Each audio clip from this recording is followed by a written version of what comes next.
Welcome everybody today to what will be the final panel. We've been doing, during lockdown, have had multiple opportunities to learn. And this group that you see here has actually been getting together on Zoom and through a biomechanical lens, looking at the principles that we are teaching in Canada and reviewing the existing technical model through their lens. And really exciting to have these four men here with us today. It is a wonderful opportunity as we relaunch across Canada in singles that we get to do the job correctly and really think about how we're presenting the Rowing Canada technical model to our athletes. This is being recorded, and there is an opportunity to put your questions in the Q&A box. We won't get to all of them, but it might help with, we may be able to get to some of them at the end, but I think these fellows are gonna cover a lot, and really it's so timely. And I'd like to just pass it over to Maxime, and you can introduce yourselves as you go. But Maxime, how did this get started? And you can get the whole hour started up here. Carol, thank you for introduction. Again, my name is Maxime. I'm Rowing Canada NextGen coach. So the story basically began early this year at Rowing Canada National Conference when I had a conversation with Mike Purcer about the catch, and specifically where the catch is. Well, because in our presentation about the blade slippage with Volker Nolte as well, I was referring to catch as furthest position of the blade towards the bow, referring to an angle, where I think Mike was describing catch when the blade was actually in the water. So, and we also had some questions from the coaches about this as well. At that point, we had agreed that there should be some better definition about technique. That did not take me long to realize that amongst us coaches, we use different reference to describe those fundamental parts of the stroke, and it would be a good idea to have a unified technical language. So I reached out to Volker Nolte, Mike Purcer, and Mike Pearce to have a technical discussion. Also, shortly after, we realized that we need to review our technical model. And that's how it all began. And Mike Purcer, you can maybe add to those points. Maxim, that is how it began. We wanted to, and then it quickly evolved into reviewing the technical model. And Volker had a copy that we started to, the four of us started to meet with every week to start reviewing. From my perspective, Volker, if you start your presentation, that was the first slide. The next slide. Go to the next slide then, Volker. Yep. From my perspective, over the last 3 years, I've been videotaping at the World Championships and using a software called Dartfish to identify parts of the stroke and boat speed. And this is a graphic of one stroke. The boat speed is the blue line, and boat acceleration is the green line on the graph. The colored vertical lines represent positions during the stroke. Some of the mathematical factors that link speed and technique are shown here in the red formulas. The goal, my goal, was initially to analyze the top 12 crews in each boat class and determine if there is a correlation between some of these factors and performance. The analysis, although still ongoing, is starting to show that some of these factors do appear to be related to performance. And the next thing we wanted to do as a group is look at the performance factors, what we've identified as the performance factors, and what the crews are doing to achieve these higher speeds. If you go to the drive picture, Volker, this slide shows boat speed for 3 different boat classes. and 3 different events. The Canadian crew is the red boat speed line. This is from the catch to the finish. And you can see that the red line shows that our Canadian technique is, there are some opportunities to look at our Canadian technique to improve it, to try and improve the boat speed. And this is on drive. The next slide shows the recovery. And this again is 3 different boat classes. This is a recovery from the finish or the feather through to the peak speed of the boat. And again, the red line is a Canadian crew and the blue line is an opponent at the World Championships. Our current model in the technical document is focused on moving the hands away from the body and then pivoting the body forward in a sequence before we go up the slide. And our analysis of speed and technique shows a more simultaneous movement is an opportunity to improve boat speed. I think Volker will show a series of slides coming up on how that can be done. But I just wanted to end with our goal has been to identify the best biomechanical movement that produces the highest boat speed. And that's part of what we've been looking at. This is part of what we've been looking at. Thanks, Volker. Yeah, thanks, Maxime and Mike, for this first introduction here. And I would like to continue with this. Through our discussion that we had over the last 4 weeks now, we were actually using the document that is published in many ways, for example, at the Rowing Canada Coaching Conference, but also on the Rowing Canada website about Rowing Canada rowing technique. And we all agree that we as a association, we should have a common way to describing rowing technique and what we have in mind, so we can actually teach it properly and also prepare our athletes in the best way to be able to row with each other and then move through the country or even move up to the national team. And when we were discussing the problems that Maxime and Mike were alerting to, that our model actually sets up our athletes to a little disadvantage, we started to go through the whole document and worked our way through. And we will continue our work. We will need probably a couple more weeks, and then we will provide this document to Rowing Canada, and Coach Education Committee and probably the national team will make a decision then to adopt this model or even adopt parts of our model, and then improve the document that we have. And one of the things that we immediately came about was what Maxime was talking about the language. It does not make sense if we use different terms for the same position and the same phases. And we had quite a interesting discussion in our group, and we came to following conclusion. Number one is we have 2 positions in the stroke. What we call full reach is the furthest point when the hands are furthest to the stern, and the finish would be the hands would be furthest to the bow. These would be positions that are one moment in time.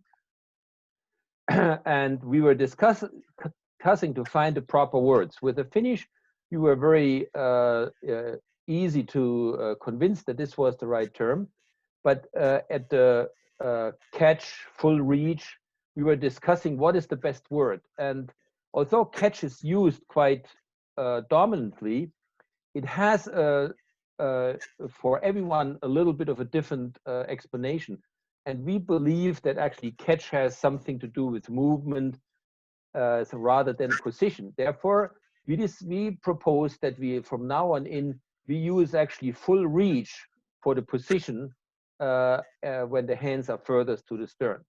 And then we have 2 main phases, the drive, which is shown in this graph in green, and recovery, which is shown in this graph light blue. However, the drive is a very complex phase, a complex movement, and there is an entry from the full reach until the blade is completely covered and the athlete has full pressure on the blade. This would be called the entry. So this is this movement of the blade from full reach until fully covered in the water. And then, of course, the release, where we have the blade slowly coming out of the water until the finish position. And we were using the same kind of avatar kind of pictures that we had before. We found them actually very well done in the last document, from the full reach towards the end of the drive, release to the finish, and then on the recovery. So this is the first thing that we agreed on, and we would hope that we would find agreement within all coaching here in Canada.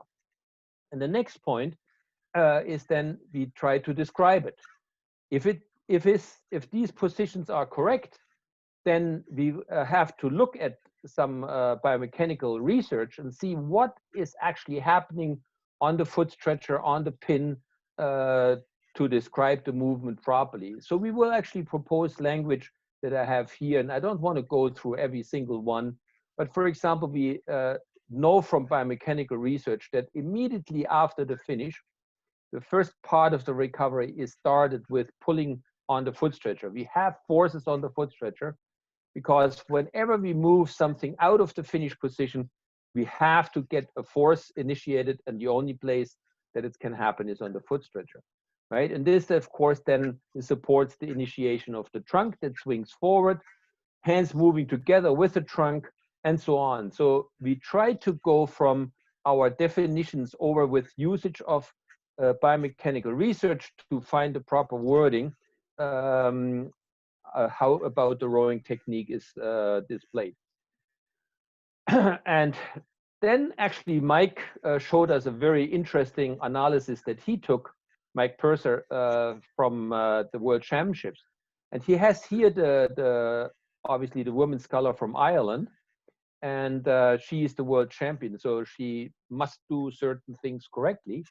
And if we then look, when she goes from the last part of the drive, the release, to the finish, when she now comes forward, all the body parts are moving, right? The upper body swings forward, the legs, the arms are straightening out, and the legs are coming up at the same time. There is nowhere to be seen that one movement comes alone before the next one initiates. So there is not a movement, arm, upper body, legs, in a sense that the arms come first, then we're waiting for the upper body, then for the legs. Well, the arms are obviously moving first, but then immediately the upper body and the legs are coming in. And then we look here that the athlete is moving every part of the body, the whole stroke. So until the very end, the upper body is moving until she gets to the next full reach and then the entry. And people would say, well, this is one rower. Well, it's not one rower. It's literally everyone with the stroke rates that are necessary today. We see this all together. This is the world-class athlete from New Zealand, Emma Twigg, right? At 2 different regattas, 2 different world championships. This is 2015 and this is 2016, right? This is the first part of the recovery. You know, legs coming up, upper body swings forward, arms getting stretched out, but are not full stretched. Even a little bit later, we see arms are still working to get stretched, upper body comes a little bit more, legs more. Same thing at the Olympic Games 1 year later. Another interesting person to study is obviously the world champion from Australia. She does exactly the same thing. This was during the Olympic Games in 2016. Right first part of the recovery, arms are getting slightly stretched, upper body comes forward, legs are starting to move, and so on. So we found actually through this analysis that Mike Purcer started, we found actually that this is actually not possible to not move all these body parts together. And therefore, we need to obviously put this in our model. And this is where then Maksym comes in, because he's using this biomechanical measurement equipment from, oh, I forgot the name, from Valery Kleshnev, obviously, right? And Maksym did an analysis from one of our own athletes, and he will explain what he found. All right, let me pull the graph. All right, so basically, yeah, so the data was taken from one of the top scholars, and the graph shows, if we can go to previous one. Yeah, so the very first line, the bronze scholar, what that says total, it's actually speed of the handle. The red line represents speed of the legs. The blue line represents speed of the trunk, and the green line represents speed of the arms. So the two vertical lines, the black ones that you can see on the screen on the left side, it's a full reach or maximum angle, and second vertical black line is the finish. Okay, so from the graph we can clearly see the segmental velocities and the sequence of that. So if we, as we speak about the finish, when we look into a cross line, the horizontal cross timeline and the black vertical line, we can actually see the sequencing, what's happening. So the red line continues along the horizontal axis, meaning the legs are staying down. Then we can see that the blue line crosses the vertical line. So the blue line, which is strong, crosses the finish way sooner and way too much and moves way ahead of the arms, and then the arms move. So obviously, again, from the graph, again, there's so many things to describe, but to summarize, from the graph, it's pretty much clearly seen that there's some segmental movements happening there, and then some other body parts move ahead of other ones, not in the right sequence. So once again, as I was looking on some data, again, I realized that some better improvements obviously could be done in Canadian technique as well. Volker, you can maybe add. Yeah, I mean, once again, this is another way to look at it. Mike Purcer obviously showed us the videos. Maksym shows us the biomechanical measurements of the velocities. And we see clearly that when an athlete has to row at race pace, where the drive length is, the recovery time is very short, that all body parts have to move together. So this is one example of what we discussed in our Zoom meetings in the last 4 weeks. We tried to put this together in our document that we then eventually want to present to Rowing Canada, and then obviously we want to share this with everyone.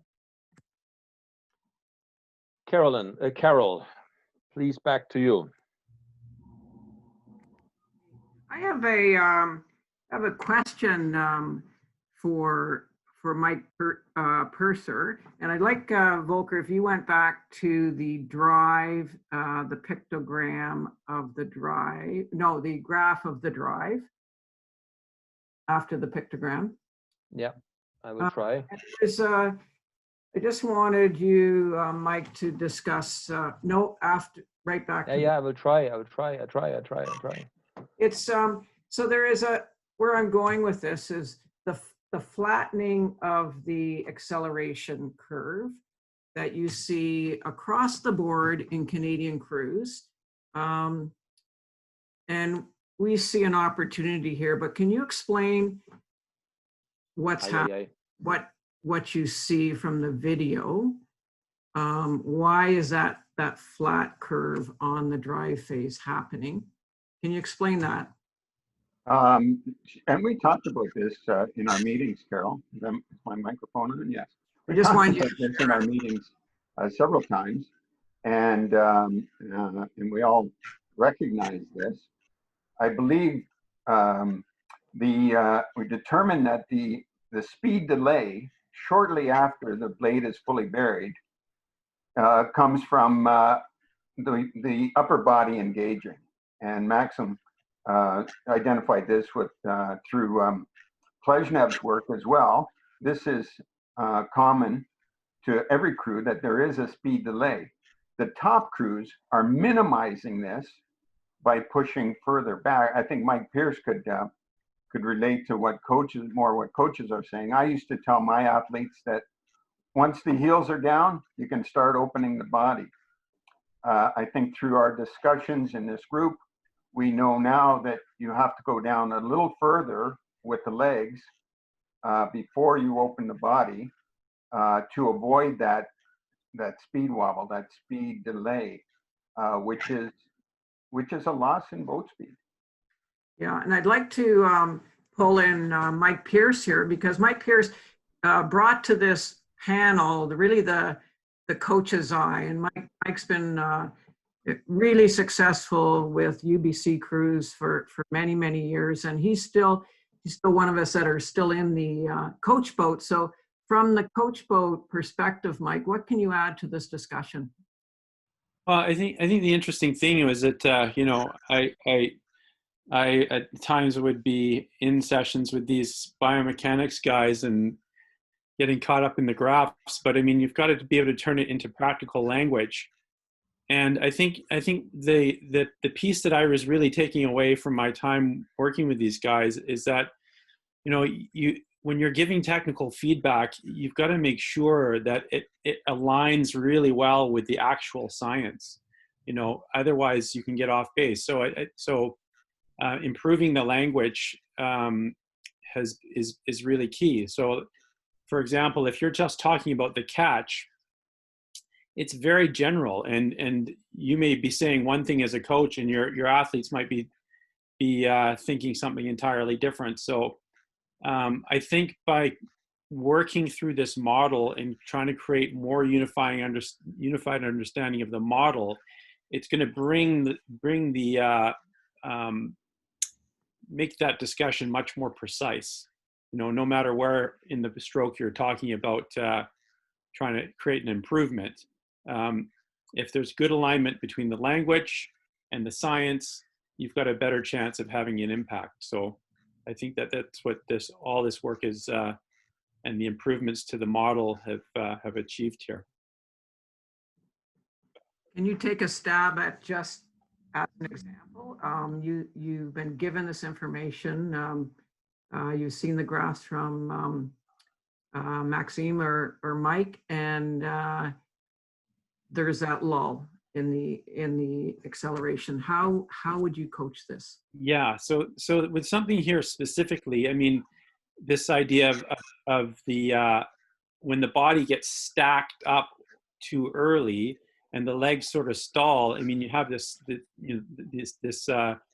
what you see happening in the graph here. So I think it's all about achieving the right connection, and then once that you achieve that connection, you're really making sure that the next movements are going to move you in the right direction of this curve. So you've got to make sure that the upper body is being held really well, and the legs are connecting really well, and the drive is really leg dominated in the initial phase. The upper body is very active, but it is sort of being held more static as the legs are having that impact, and the whole system, the boat, the oars, everything is responding to the impulse of the leg drive.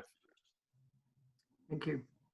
And if we go to, I mean, just listening to your conversations in this panel, it's a great opportunity for all of us and coaches to re-examine our assumptions, and we have to really evolve with the information that's we're being given by the those that are looking through the mechanical principles for us, and giving us this information, and then we have to really then get it to the athlete.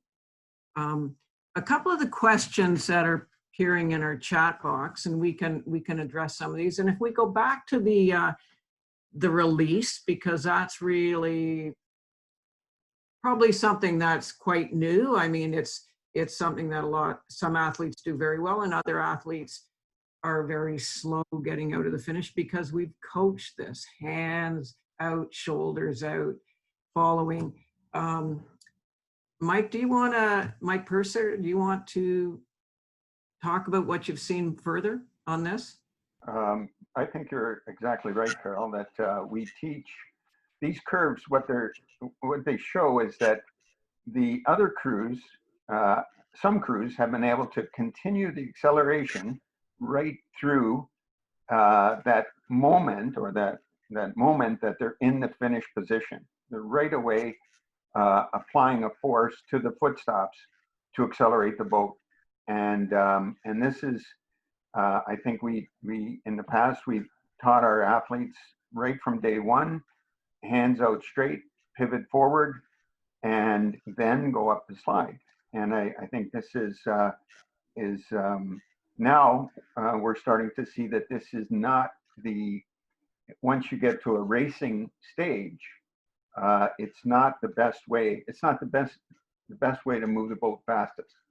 And I think a more simultaneous recovery shows that the boats can get faster in this area. And just there's a question from Tony Tremaine about the release appears to be just before the finish, but the catch appears to be simultaneous with the full reach. So let's just go to that part about where the release is actually happening. And any of our panelists can weigh in on this. I mean, number one is we have to again try to adapt to the proper terms, right? I mean, the endpoints, full reach and finish, I think there are without any debate. It's a matter of this is how we will call it, right? The release is such that obviously the plate eventually has to get out of the water, and this we cannot do in very short time, and we have to continue to move the plate with the speed of the boat with the water.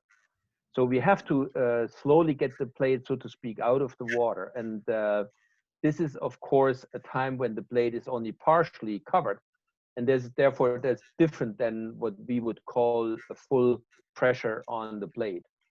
The entry, of course, from the full reach, the plate is out of the water.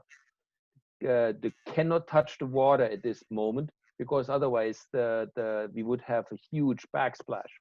So the trick there is to do this entry obviously as quick as possible and as skilled as possible. So we have to start moving the handle while we have to get the handle up and the blade into the water. That's a very tricky movement that has to be taught very, very carefully and has to be done properly. And then, of course, what Maksym obviously was talking about, and Mike Purcer, this has to be done, initiated obviously by the legs. Just adding to this, Volker, if you could go to Maksym's graph, the one that shows the blade. And Maksym, if you could speak about what you're seeing.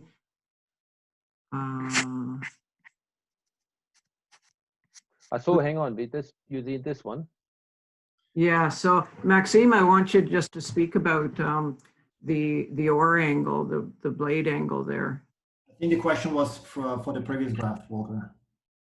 Yeah, this was here, and just speaking about what's happening to the blade at the finish. Yeah, so basically so I just compiled full data for velocity, again, velocity of the legs. On the upper graph with the red line, you can see that the vertical line, that's the finish. And then the graph below where it says oar angle, basically that's within the drive time of what angles we saw the full reach and where was the actual finish. And I pulled data from the trajectory path of the blade in the water, and then I put the graph of the blade.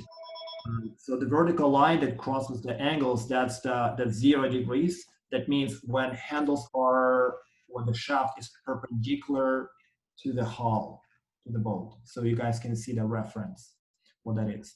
So once again, at the finish, usually, again, can you specify exact question? Just really wanted our attendees to see this graph again about what does the blade look like. We did have, you know, when you're in the coach boat and watching from the coach boat, this is where most of us are what we want to see. So obviously we want to see to hold some load on the blade as long as we can, obviously, but it does not mean that we will be pulling as we were taught, like pull across the table. The blade will not be moving all the way to the chest, and then we will not be tapping down immediately to change direction, obviously, because if the boat moves, I don't know, five meters a second, I would need to tap over 5 meters a second, like at that speed on the handle to have a clean release. Obviously, it does not happen. So there's a transition of the blade coming out of the water. That's what the release is.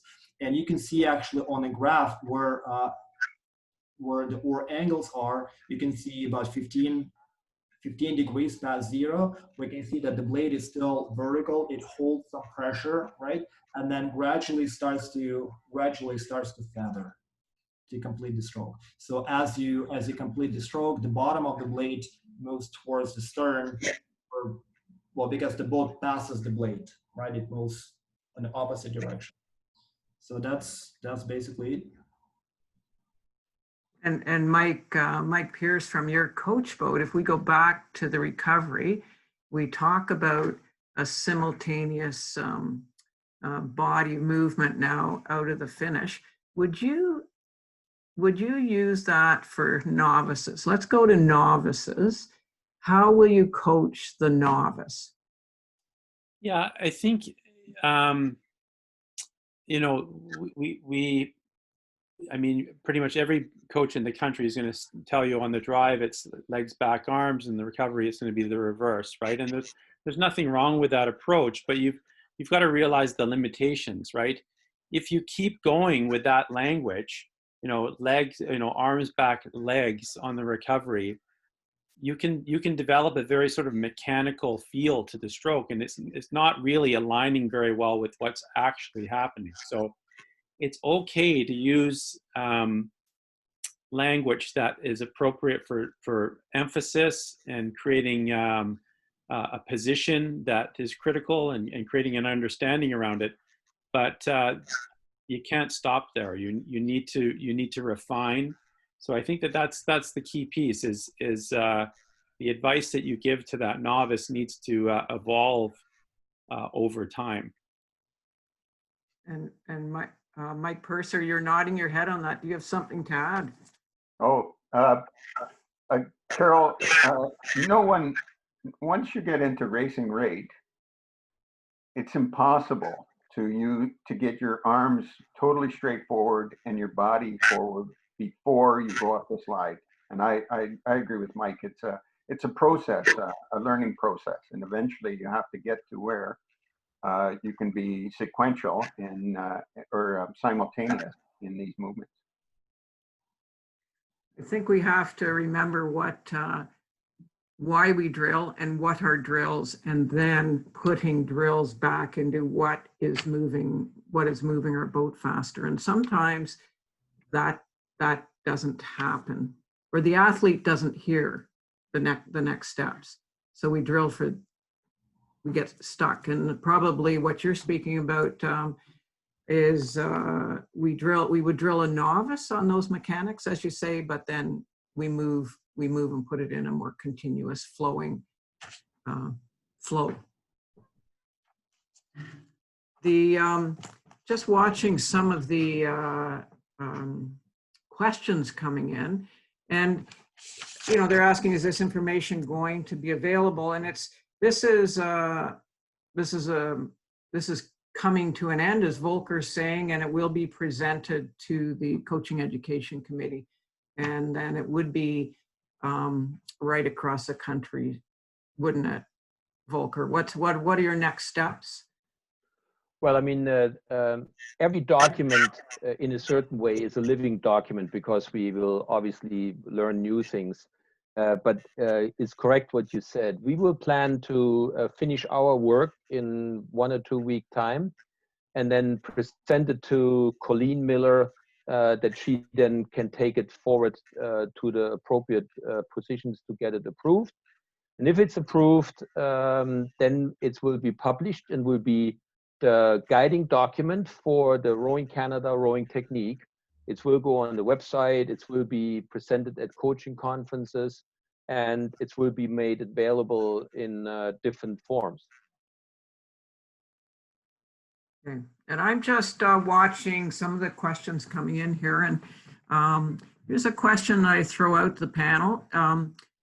Is Olympic lifting a good parallel for the drive? And similarly, is the eccentric phase of plyometrics a good parallel for the recovery? So we could put this into...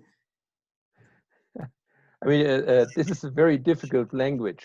I mean, in the first question about the Olympic lifting and the drive is a yes and no. I mean, yes, there are similar movements, but if you study this very correctly, number one is the way the load is connected to the body is quite different between rowing and Olympic lifting. And the second thing is, of course, quite different in terms of the sequencing. Olympic lifting movement is relatively slow compared to rowing. So therefore, rowing has to be way more overlapping as than it would be in Olympic lifting. And to be honest, with this plyometric movement on the recovery, I don't understand, because plyometrics is actually highest force as possible, way more that you can do through contraction, and we don't have this in rowing, and definitely not in recovery. So this I don't understand. So this coach may want to word his question a little bit differently, please. I'll leave that out there to our anonymous attendee. And so Volker, you are back in a new single out on Lake Fanshawe, and you have the opportunity to apply some of this talk. And just from a perspective from your boat, are you thinking about some of these things out there? For instance, the recovery. Of course. I mean, this is, once again, it was a very neat experience in our panel with 4 people coming from quite a different perspective. And the ideas that were brought forward are actually quite interesting.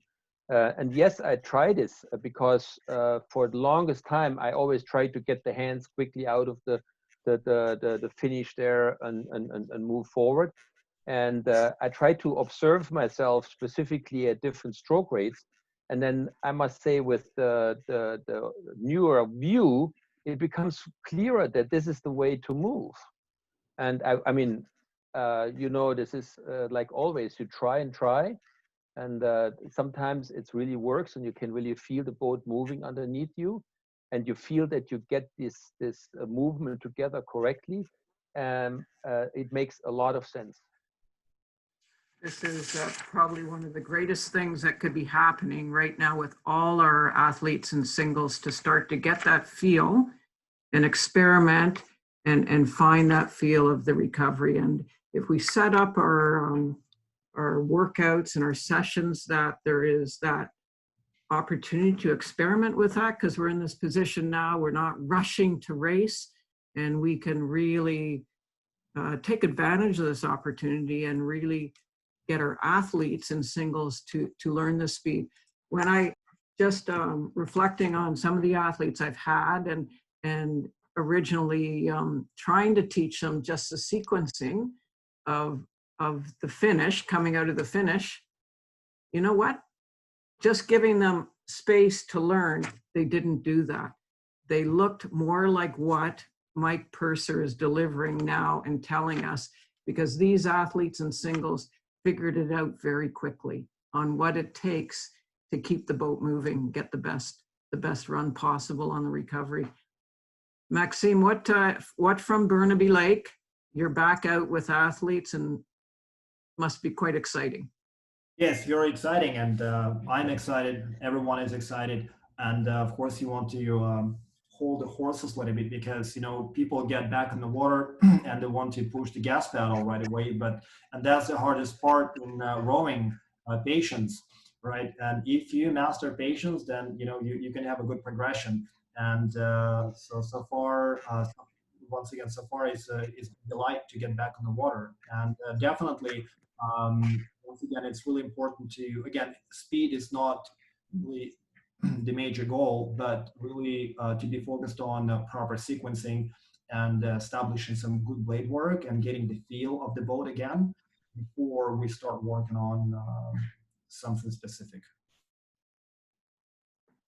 When we discuss like doing a lot of work at low rate, but yet we want to get the sequencing right, a very strong drive, and we want to get this flow out of the finish. How do we, Mike Purcer, keep the rate down? Well, where do we take time? I think, Carol, there's two ways, and we spent a lot of time talking about should low rate rowing simulate racing, or should the body parts move in the same sequence, in the same coordination as they do at 20 strokes a minute or 35 strokes a minute? And yes, they absolutely should. This is what we want to practice. And I think there's two ways where you can gather this time. And one is, of course, this very controlled finish, starting slow and just taking that recovery, which normally would take 9/10 of a second, and spread it out over the 2 seconds of a 20 stroke per minute piece. And the other way, of course, is just sometimes working on pause drills to allow that pause and then accelerate up the slide to take the catch. Thank you. We had a question come in about does balance impact? Can't remember, but let's just speak quickly about balance. And really, from a NextGen perspective with new athletes, I would say balance is the first thing we address almost before we start to move the boat. So a lot of balance drills and boatmanship drills, and then you can start to load the load on at the volume. I think there's a sense right now that as soon as we launch, people, as Maxim's saying, they want to get the mileage in, but we have to really pull back a little bit and look for some of those skills that are fundamental to success in the future. Just, I think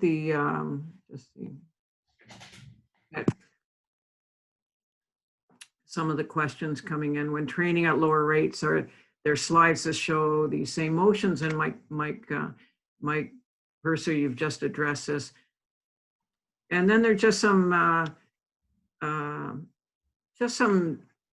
questions, obviously, from some coaches that are kind of hung up on one part, how deep the shaft should be. But this is, I think some of these are rigging questions. And that probably is another opportunity to discuss the level of the hands in our pictograph.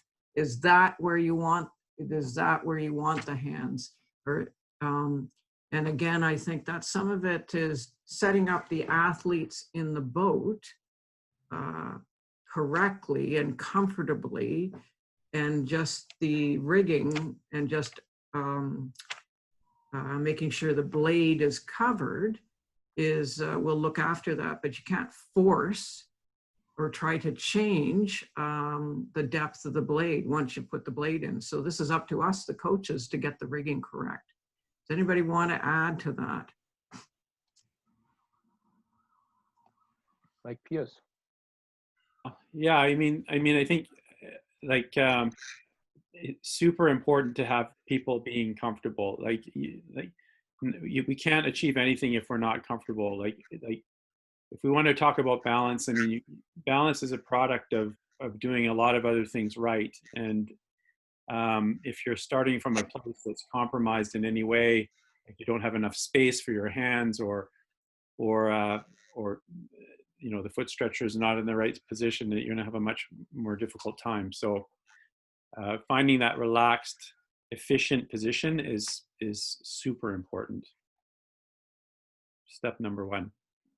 And I think, yes, of course, there are, you know, from stats, there have been so much of data collected on rovers from biomechanical analysis. Yeah, there are some degrees and the angles, but basically proper position or proper depth of the blade in the water is a result of steps before that, right? The movement of the blade in the water, proper sequence between the handle and the seat. So once everything locked and placed correctly in the right time, the blade depth will be where it has to be. So it's kind of really kind of art of coaching, what we are focused on, just the number where the blade has to be in the water, but that's the cause, I'm sorry, that's the only symptom of the major cause that's before that. I think we need to be focused always. So my advice, whatever you see the mistake is, take a couple steps back, because that's where it's coming from, right? So it's not important to look just on the local part. So we need to look at it as a part of a global, you know, sequence. That's all. We're jumping around quite a bit, but there was a question come in. What about the slide and the speed of the slide? What will you see from the biomechanical side of it? And then Mike Pearce, what do you see from the coach boat? What do you want to see? You know, I think so much of it is got to do with you know, the rate and the pressure you're rowing at, and making sure that you're moving at the right relative speed. So, you know, I'll certainly often talk to the team about, you know, not running around inside the bus. So it's all relative. You know, you gotta make sure that the acceleration of your movement is appropriate for the speed that you're going at, and I'm sure that optimal graphs, you know, those are good models, and hopefully the technique that you're teaching and the speed of recovery that you're teaching is not going to be too far out of alignment with what's optimal. You know, I think people will get confused sometimes when they start talking about, like, you know, slowing down into the catch versus speeding up into the catch, or spending more time at the finish and whatnot. These are things that you can play around with at lower rates, but a lot of times if you know, at higher rates, everything becomes, you know, those differences tend to go away. So I think you can get into trouble if you're trying to teach one thing at a low rate and then something else at a higher rate. So I think it's all relative to how the boat is moving, and making sure that you're not coaching one way for low rate rowing, and then you know, something entirely different is happening at higher rates. And Carol, to come back to question about speed of the leg drive, we need to understand that during the drive, our goal is to increase speed of overall system, right? It's not just like us moving, like Mike said, it's not that we are running inside of the bus. We have to consider speed of the shaft and speed of the boat, right, relative to water. And those three factors are important. So that's where adjusted or refined technical model kind of shines some lights on those specifications, what to be focused on. And I do believe once you know those details and what to be focused on, you can build up a proper sequence of teaching and right focus.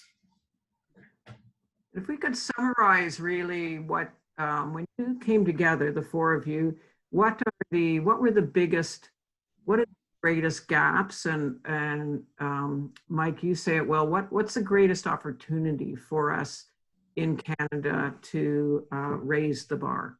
And Volker, could you, can every one of you maybe just a couple of short, succinct sentences about the greatest opportunities for us to move forward?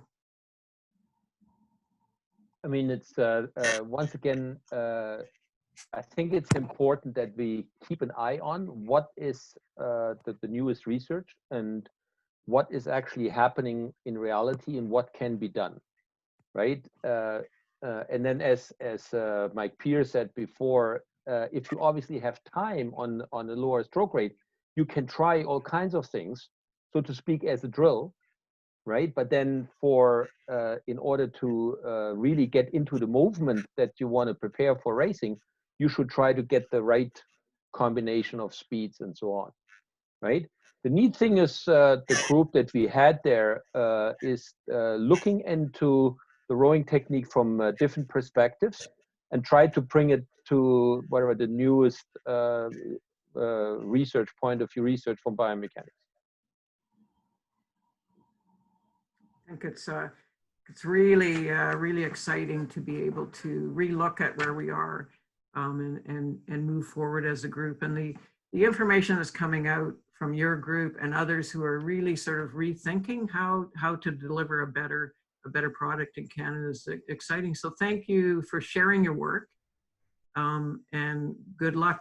We'll be excited to see what comes out of this. I know there's been a lot of debate within this group, and to come together and present together, even that was something to sort of say that the shared theme of what we want to present. And it is, as we said, it's a working document. So thank you to all. This has been a great opportunity, and I'm going to give it over to Colleen to wrap it up. I don't think we should wrap it up. I think we could go for another hour. It's, you know what, it's really exciting. And from my standpoint, having the great opportunity of working with these experts, it really helps. It helps coaches and athletes to have experts with all this wisdom and experience bring this together and update this resource, because this is in all of our education. It's what the coach developers are teaching. And as much as possible, like you said, if we can create a concise document, latest research, how to coach, and like Mike Pearce talked about, just the art of coaching, it's really, really important. It's a work in progress. And I think that consistency as much as possible and that delivery to our coaches and to our athletes is important. So I think we might have to do another webinar maybe once this is all completed in the next month. So thank you, everybody. Thank you for this team pulling this together and for all your work making this happen. I know there's a lot of questions. We didn't get through them all, but this presentation will be recorded and on our website following. And next week, we're going to take a break from webinars, and then we will have a series starting up July the 2nd or 3rd. I'm not sure which day yet. We will announce that, and and we'll go from there. So thank you, everybody. We had a lot of participants today, and thank you, team. And we'll be also sending out feedback. So any feedback you have or interest in future webinars, let us know, and that will help form the future ones that we do. So thanks, everybody. Thank you, team. Thanks, Colleen. Thanks, Carol. Thank you. Thanks, everybody. Bye.